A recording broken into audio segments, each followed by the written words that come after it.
Welcome to my YouTube channel. और जैसे कि हमने चैप्टर शुरू किया था पार्टनरशिप का फंडामेंटल्स, तो आज हम एक टॉपिक करने वाले हैं that is provisions related to interest on capital.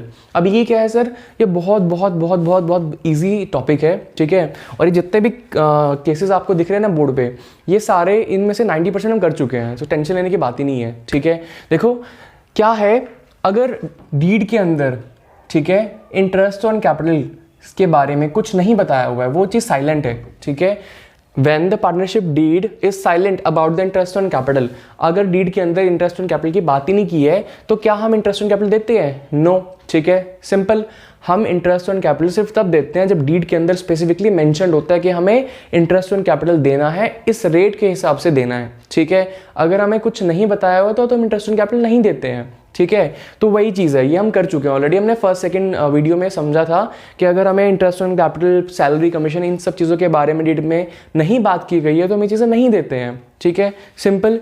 Second है when the partnership deed provides for interest on capital, जब पार्टनरशिप डीड के अंदर इंटरेस्ट ऑन कैपिटल के बारे में बोला गया है कि देना है, but is silent in treating interest as a charge और एप्रोप्रिएशन, लेकिन हमें यह नहीं बताया कि इंटरेस्ट को चार्ज ट्रीट करना है या एप्रोप्रिएशन ट्रीट करना है। तो सबसे पहले समझो कि चार्ज और एप्रोप्रिएशन क्या क्या मतलब है इन दोनों वर्ड्स का, ठीक है। चार्ज मीन्स वो चीज़ें जो कंपनी को फर्म को देनी ही देनी है, चाहे उनको लॉस भी हो जाए। जैसे हमने एक केस किया था इंटरेस्ट ऑन पार्टनर्स लोन वाला, ठीक है। अगर पार्टनर ने फर्म को लोन दिया हुआ है तो फर्म को उस पार्टनर को इंटरेस्ट देना पड़ता है, चाहे उसको लॉस भी हो जाए, ठीक है। तो वो क्या है, वो एक चार्ज ट्रीट किया हमने उसको, ठीक है। हमने उसको क्या माना कि वो चार्ज है, ठीक है। तो उसी तरीके से अगर इंटरेस्ट ऑन कैपिटल में बोला जाए कि चार्ज है, ठीक है, तो हमें उसको देना ही पड़ता है, ठीक है। तो अब ये वाला जो केस है, इसमें क्या बताया गया है, इसमें ये बताया गया है कि चार्ज हमें क्लियर नहीं किया, मतलब, ठीक है, हमें इंटरेस्ट ऑन कैपिटल ये नहीं बताया क्लियरली कि उसको चार्ज ट्रीट करना है, एप्रोप्रिएशन ट्रीट करना है। एप्रोप्रिएशन मींस कि अगर प्रॉफिट होगा तो दे देंगे, प्रॉफिट नहीं है तो नहीं देंगे, सिंपल, ठीक है। तो अगर सेकंड केस हमें क्या बता रहा है कि अगर हमें क्वेश्चन में, हमें डीड में ये नहीं बताया गया कि ये तो बताया कि इंटरेस्ट ऑन कैपिटल है इस रेट के हिसाब से, लेकिन अगर ये नहीं बताया गया कि उसको चार्ज ट्रीट करना है या उसको एप्रोप्रिएशन मानना है, तो हम उसको एप्रोप्रिएशन मानते हैं, ठीक है। एप्रोप्रिएशन मींस कि अगर प्रॉफिट होगा तो दे देंगे, लॉस होगा तो नहीं देंगे, ठीक है। और यही हम कर चुके हैं ऑलरेडी, इसको भी हमने लास्ट लेक्चर्स में कवर किया है, ठीक है, कि अगर लॉस हो जाए तो हम इंटरेस्ट नहीं देते हैं, ठीक है, क्योंकि इंटरेस्ट ऑन कैपिटल को हमने क्या माना है, एप्रोप्रिएशन, क्योंकि हमें नहीं बताया गया कि उसको क्या ट्रीट करना है, चार्ज या एप्रोप्रिएशन। तो क्या मानेंगे, एप्रोप्रिएशन। और एप्रोप्रिएशन में अगर लॉस हो जाए तो हम नहीं देते, नहीं है ना हमारे पास पैसे, कहाँ से देंगे। और अगर हमारे पास पूरे प्रॉफिट्स हो, एनफ प्रॉफिट्स हो, हम पूरा इंटरेस्ट देते हैं। और अगर हमारे पास कम प्रॉफिट्स हो तो जितना प्रॉफिट है उतने हिसाब से दे देते हैं। ये भी हमने लास्ट लेक्चर में कवर किया है, ठीक है, कि हमारे पास अगर मान लो प्रॉफिट्स कम है, उतने प्रॉफिट्स नहीं है जितने उनका इंटरेस्ट ऑन कैपिटल बन रहा है, जितने उनके एप्रोप्रिएशंस बन रही है, तो जितना प्रॉफिट है हम उसी को डिवाइड कर देते हैं। ये भी हमने कर लिया है, ठीक है। तो ये यहाँ तक तो हम कर ही चुके हैं। तो फिर नया क्या है इसमें? नया है ये थर्ड केस, जहां पर पार्टनरशिप डीड के अंदर ना ये बोला जाए कि इंटरेस्ट ऑन कैपिटल है और उस इंटरेस्ट ऑन कैपिटल को चार्ज ट्रीट करना है। ये स्पेसिफिकली बोला जाएगा क्वेश्चन के अंदर कि इंटरेस्ट ऑन कैपिटल को आपको चार्ज ट्रीट करना है। इसका मतलब कि आपको तब भी देना है जब लॉस हो जाए फर्म को या कुछ भी हो, ठीक है, आपको इंटरेस्ट ऑन कैपिटल देना ही देना है। तब उस केस में क्या करेंगे, पूरा इंटरेस्ट दिया जाएगा चाहे लॉस भी हो जाए, ठीक है। तो ये था थर्ड और नया पॉइंट, ठीक है, थर्ड केस और नया पॉइंट, कि जहां पर इंटरेस्ट ऑन कैपिटल को बोला जाए कि आपको इसको चार्ज ट्रीट करना है, ठीक है। You have to pay to the partners either the firm incurs loss और अर्न प्रॉफिट। तो उस केस में आपको उसे चार्ज ट्रीट करना है, आपको उसको देना पड़ेगा। और चार्ज है तो ऑब्वियसली बात है प्रॉफिट एंड लॉस अकाउंट में जाएगा, ठीक है, फिर वो प्रॉफिट एंड लॉस एप्रोप्रिएशन में नहीं जाएगा। अगर क्वेश्चन में चार्ज के बारे में बोला जाए तो वो प्रॉफिट एंड लॉस अकाउंट के अंदर जाएगा, उसके अंदर हमें इंटरेस्ट ऑन कैपिटल को देना है, ठीक है, चाहे फर्म को लॉस भी हो जाए। समझ में आया? ठीक है, बहुत सिंपल है, बहुत सिंपल। मैं एक बार दोबारा रिकैप करते हैं। ऐसे तीनों केस हमने कर लिए हैं, दो केस तो पुराने ही हैं। फर्स्ट केस में तो कुछ भी नहीं है कि अगर पार्टनरशिप डीड के अंदर मैं बताया ही नहीं इंटरेस्ट ऑन कैपिटल के बारे में तो क्या करना है, तो हम देते ही नहीं है, ठीक है। सेकंड केस में हमें इंटरेस्ट ऑन कैपिटल के बारे में बताया है, इंटरेस्ट ऑन कैपिटल के बारे में बताया है कि देना है, ये रेट के हिसाब से देना है, बट ये नहीं बताया कि उसको चार्ज ट्रीट करना है या एप्रोप्रिएशन ट्रीट करना है। ये भी हम कर चुके हैं, तो हम उसका एप्रोप्रिएशन मानते हैं। मीन्स होगा तो दे देंगे, नहीं होगा तो खत्म, ठीक है। अब इसमें क्या करते हैं, लॉस है तो नहीं देते, पूरे प्रॉफिट से तो दे देते हैं पूरा इंटरेस्ट, अगर प्रॉफिट कम है तो जितना है उतना दे देते हैं, ठीक है। नई चीज़ क्या है, ये वाला थर्ड केस, जिसके अंदर हमें ये बोला जाए कि इंटरेस्ट ऑन कैपिटल को चार्ज ट्रीट करना है, मीन्स अगर आपको लॉस हो या प्रॉफिट आपको वो देना ही है, ठीक है। फिर उस केस में हमें देना पड़ेगा, और कहाँ दिखाएंगे फिर उस केस में, प्रॉफिट एंड लॉस अकाउंट के अंदर, ठीक है। समझ में आया? तो ये टॉपिक था इसके अंदर आज। अब कुछ केसेस के साथ समझते हैं इसको। देखो, if partnership deed is silent for interest on capital and profits are 50,000, अगर पार्टनरशिप डीड के अंदर कुछ बताया नहीं हो इंटरेस्ट ऑन कैपिटल के बारे में और प्रॉफिट है 50,000, तो क्या करेंगे हम? तो कुछ नहीं करेंगे हम, सिंपल हम क्या करेंगे, एक प्रॉफिट एंड लॉस अकाउंट बनाएंगे, ठीक है। ये जो प्रॉफिट है यहीं पे लिखते हैं ऐसे, by profits for the year,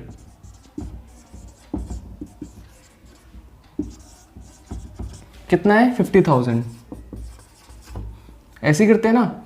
और इसको फिर डिस्ट्रीब्यूट कर देते हैं टू प्रॉफिट्स ट्रांसफर टू कौन कौन है, एस कैपिटल अकाउंट और बीस कैपिटल अकाउंट। और ये 50,000 को 3:2 रेशो में डिवाइड कर देते हैं, 30,000 20,000, ऐसे ही करते हैं ना। और ये टोटल कर देंगे यहाँ पे, ठीक है। हमने यहाँ पर इंटरेस्ट ऑन कैपिटल को कहीं दिखाया ही नहीं, क्यों? क्योंकि डीड के अंदर इंटरेस्ट ऑन कैपिटल के बारे में कोई बात ही नहीं की है, ठीक है। तो इसीलिए इसको हम simply profit and loss account के अंदर ये प्रॉफिट को डिवाइड कर देंगे, क्योंकि यहाँ पर इंटरेस्ट ऑन कैपिटल की कोई बात नहीं की है तो नहीं देंगे, ठीक है। ये हम कर चुके हैं बहुत पहले, ठीक है। Second case,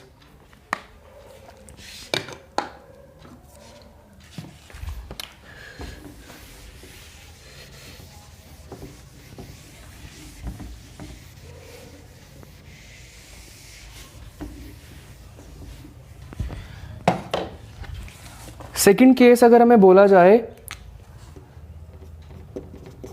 if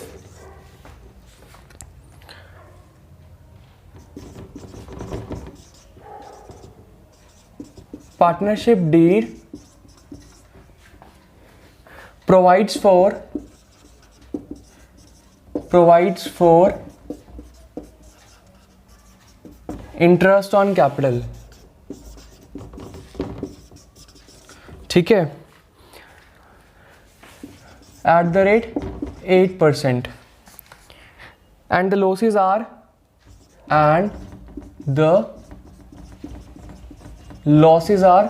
rupees 50,000। अब क्या करेंगे? वो कह रहा है कि इंटरेस्ट ऑन कैपिटल हमें बोला हुआ है 8%, ठीक है, लेकिन लॉस बता रखे हैं 50,000। अब ये इसके अंदर इस केस में इंटरेस्ट ऑन कैपिटल के बारे में ये नहीं बोला गया कि इसको चार्ज ट्रीट करना है या एप्रोप्रिएशन। अब जब नहीं बोला जाएगा तो हम क्या अज्यूम करेंगे, एप्रोप्रिएशन। और एप्रोप्रिएशन के अंदर क्या होता है कि अगर प्रॉफिट होंगे तो देते हैं, अदरवाइज हम नहीं देते हैं। अब यहाँ पर लॉस है तो यहाँ पर भी इंटरेस्ट ऑन कैपिटल हम नहीं देंगे, सिंपली इस लॉस को बांट देंगे किस में अंदर, प्रॉफिट एंड लॉस अकाउंट के अंदर।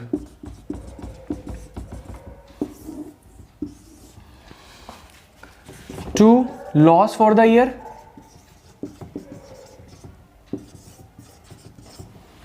$50,000, और यहां पर आ जाएगा by loss transfer to A और बी, ठीक है। ये 50,000 किस रेशो में बढ़ जाएगा, इनकी प्रॉफिट शेयरिंग रेशो में, दैट इज 30,000 इसको चला जाएगा लॉस, और 20,000 इसको चला जाएगा लॉस। टोटल कर देंगे, काम खत्म, ठीक है। यहाँ पर भी हमने इंटरेस्ट ऑन कैपिटल को इग्नोर कर दिया, क्योंकि हमारे यहाँ पर क्या है, लॉसेज हैं, और हमें इंटरेस्ट ऑन कैपिटल के बारे में नहीं बताया कि उसको चार्ज ट्रीट करना है या एप्रोप्रिएशन, तो हम एप्रोप्रिएशन मान के इसको सॉल्व करेंगे, ठीक है। उसके बाद नेक्स्ट केस,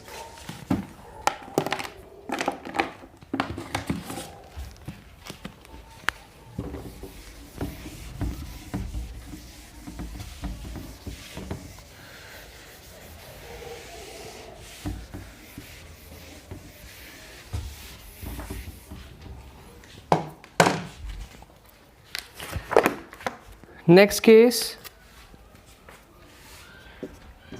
if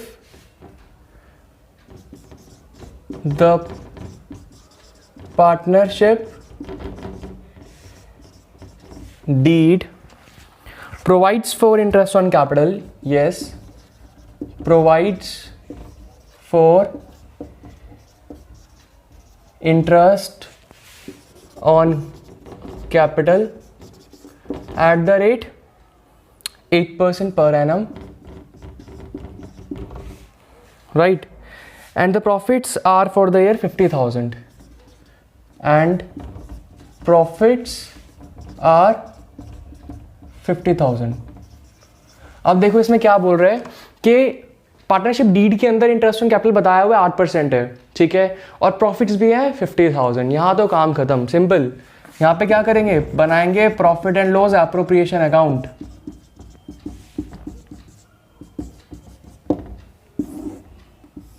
है ना. ये जो प्रॉफिट है यहाँ पर ट्रांसफर हो जाएंगे, क्या लिखते हैं by profit and loss account, ये लिखते हैं ना 50,000. अब हमने क्या करना है, इंटरेस्ट ऑन कैपिटल को दे देना है. इंटरेस्ट ऑन कैपिटल दे देंगे, कितना परसेंट है, 8%. इसका 8%, मतलब ए का और बी को 2 लाख का 8% इज 16,000 और 1 लाख का 8% 8,000 रुपये. तो 24,000 इनको चला जाएगा और 26,000 जो बचेगा, ये 26,000 डिस्ट्रीब्यूट हो जाएगा ए और बी में, किस रेशो में, 3:2. ऐसे लिखते हैं ना. तो प्रॉफिट ट्रांसफर्ड टू ए और बी किस रेशो में, ये 26,000 रुपये 3:2 में डिस्ट्रीब्यूट हो जाएगा और खत्म ये भी, ठीक है. हमने इसमें क्या किया, इसके अंदर हमें इंटरेस्ट ऑन कैपिटल बताया हुआ है 8% और प्रॉफिट्स भी हमारे पास सफिशिएंट है, तो कोई प्रॉब्लम है ही नहीं, ठीक है. ये भी सिंपल केस था. अब नेक्स्ट केस है, देखो नेक्स्ट केस में क्या करना है. Next case, if the partnership deed provides for interest on capital at the rate 8% and profits are 15,000. अब यहां पर क्या हुआ है, प्रॉफिट जो है वो कितने हो गए, 15,000, ठीक है. यहां पर भी क्या हो गया, ये 15,000. अब यहां पर है वो वर्किंग नोट वाला पॉइंट जो हमने लास्ट वीडियो में समझा था कि अगर हमारे पास प्रॉफिट कम हो, अगर हमारे पास प्रॉफिट कम हो तब हम क्या करते हैं, हमें देना बनता है इंटरेस्ट ऑन कैपिटल 24,000, बट हमारे पास 15,000 रुपये प्रॉफिट है. तो हम क्या करते हैं, सिंपली इफ़ यू रिमेंबर हम एक बनाते हैं वर्किंग नोट. मैं यहीं पे बना लेता हूँ, चलो वर्किंग नोट बनाते हैं, ठीक है. अब ए को जो पेबल अमाउंट है वो 16,000 रुपये है और बी का जो पेबल अमाउंट है वो 8,000 रुपये है. तो इनकी हम रेशो निकालते हैं, रेशो आएगी 2:1, ठीक है. और वो 15,000 रुपये 2:1 रेशो में डिवाइड कर देंगे, खत्म. ये भी हम लास्ट लेक्चर में, लास्ट वीडियो में समझ चुके हैं. प्रॉफिट ट्रांसफर टू ए और बी, ये 16,000 रुपये इस रेशो में 2:1 रेशो में, दैट इज 10,000 इसको चले जाएंगे और 5,000 इसको चले जाएंगे. 15,000 रुपये ऐसे डिवाइड होके खत्म हो जाएंगे. ये भी समझ में आया, ठीक है. इसमें हमने क्या किया है, इसके अंदर हमें इंटरेस्ट ऑन कैपिटल दिया हुआ है, ठीक है, 8% है और हमें प्रॉफिट बताया 15,000. हमने कैलकुलेट किया तो इंटरेस्ट ऑन कैपिटल ज़्यादा बन रहा है प्रॉफिट से, बट इतने प्रॉफिट हमारे पास है नहीं. तो जितने प्रॉफिट है वो बांट देंगे, किस रेशो में, इनकी पेबल अमाउंट की रेशो में. ये हमने लास्ट लेक्चर में, लास्ट वीडियो में समझा है, इसको पूरा टॉपिक इसी के ऊपर किया था, ठीक है. उस रेशो में से कोई लेना देना नहीं है. ये जो रेशो आएगी इनकी पेबल अमाउंट की, इस रेशो में हम इसको डिवाइड करके खत्म कर देंगे. समझ में आया. पहले केस में हमें डीड के अंदर कोई मेंशन नहीं था तो मैंने इंटरेस्ट दिया ही नहीं. सेकंड केस में हमने क्या किया, हमें डीड के अंदर मेंशन था इंटरेस्ट, बट हमें ये नहीं बताया था कि वो चार्ज है या एप्रोप्रिएशन है, और लॉस था तो हमने दिया ही नहीं. थर्ड केस में हमें बताया था कि इंटरेस्ट ऑन कैपिटल है, बट ये नहीं बताया चार्ज है या एप्रोप्रिएशन है, तो हमने चार्ज नहीं मानकर एप्रोप्रिएशन मानकर किया उसको सॉल्व, और हमारे पास पूरे इनफ प्रॉफिट्स थे तो हमने जितना उनको बनता था वो भी दे दिया. फोर्थ में हमें इंटरेस्ट ऑन कैपिटल बताया हुआ था 8% है, बट हमारे पास जो प्रॉफिट्स हैं वो एप्रोप्रिएट नहीं है, पूरे नहीं है, इनफ नहीं है, तो जितने प्रॉफिट्स हमने उसको बांट के खत्म कर दिया.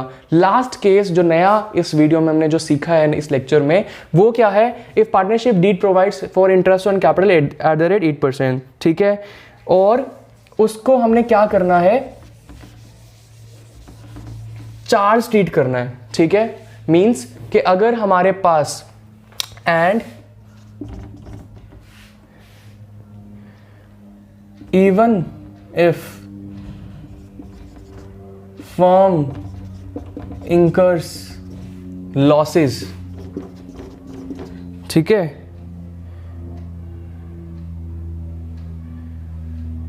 और प्रॉफिट्स हैं 15,000 अगेन। ठीक है, तो यहाँ पर क्या है बात, यहाँ पर हमारे पास ना एक प्रॉब्लम है छोटी सी। वो क्या है कि इसमें ना हमें बोल दिया गया है कि चाहे हमें लॉस हो जाए, ठीक है, even if firm incurs losses, या तो हमें ये लाइन बोल दी जाएगी या हमें बोल दिया जाएगा कि हमें इंटरेस्ट ऑन कैपिटल को चार्ज ट्रीट करना है, हमें ये बात बोल दी जाएगी। अब हमें प्रॉफिट को नहीं देखना, अब हमें उनको पूरा इंटरेस्ट देना पड़ेगा। और अब हम इसको दिखाएंगे भी कहाँ, प्रॉफिट एंड लॉस अकाउंट में, एप्रोप्रिएशन में नहीं, प्रॉफिट एंड लॉस अकाउंट में। यस,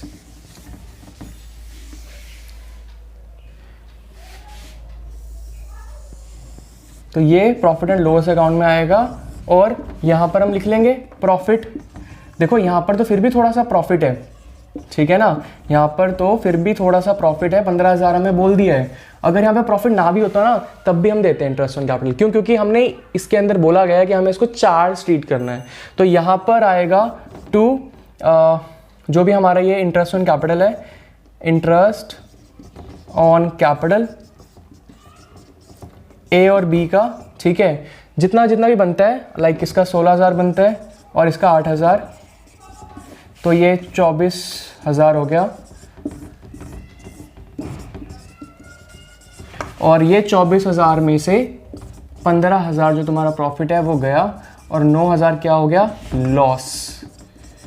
और ये कहाँ चला जाएगा, ए और बी को। ये 9,000 3:2 रेशो में बढ़ जाएगा, लॉस। ठीक है, यही जो फिफ्थ केस है, यही नया केस है जिसके लिए हमने पूरा आज का लेक्चर ही कंडक्ट किया है। इसी के अंदर हमने सीखा है कि अगर हमें क्वेश्चन में ये मेंशन हो कि हमें इंटरेस्ट ऑन कैपिटल को चार्ज ट्रीट करना है, या ये लिखा हो कि हमें उसको पे करना ही है चाहे फर्म को लॉस हो जाए, तो हमें प्रॉफिट एंड लॉस अकाउंट बनाना है, नंबर 1। नंबर 2, चाहे लॉस हो प्रॉफिट हो फर्म को कुछ भी हो, हमें इंटरेस्ट ऑन कैपिटल पूरा देना है। ठीक है, जैसे इसमें दिया है, इसमें अगर लॉस भी होता है ना तब भी हम उसको इंटरेस्ट ऑन कैपिटल देते हैं, प्रॉफिट 0 भी होता है तब भी देते हैं, प्रॉफिट पूरा होता है तब भी देते हैं, प्रॉफिट यहाँ पे कम है तब भी हमने दिया है। ठीक है, समझ में आया?